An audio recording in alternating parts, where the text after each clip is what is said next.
nagpaaliwala sa araw ko ngayon, yung napanood ko sa TikTok. Ay, grabe yun. Kalat yun ah. Ikaw talaga, Kuya Jong! Ay, pero to,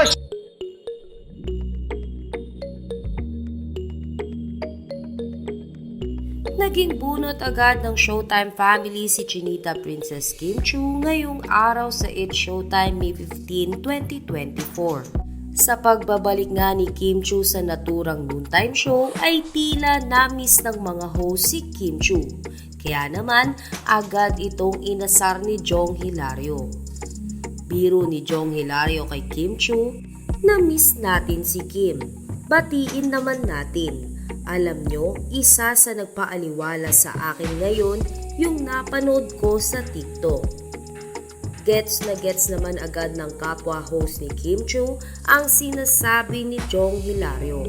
Dahilan para gatungan nila ang pang-aasar sa aktres.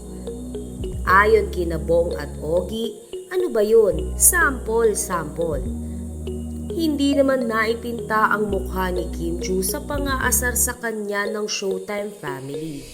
Matatandaan kasi, nakalat sa TikTok ang viral kissing scene nila ni Paolo Abilino sa What's Wrong with Secretary Kim. Dahil naman dito ay napapromote na lamang si Kim Chu ng What's Wrong with Secretary Kim at sinabing, ikaw talaga Kuya Jong.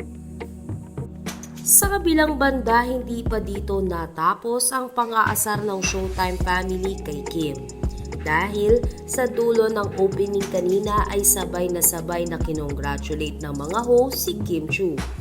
Takang-taka nga ang mga Kim Pao fans kung bakit nila kino-congrats si Kim Chu. Anila ay baka pambubuking na naman ito ng Showtime family sa estado na meron sina Paolo Abilino at Kim Chu.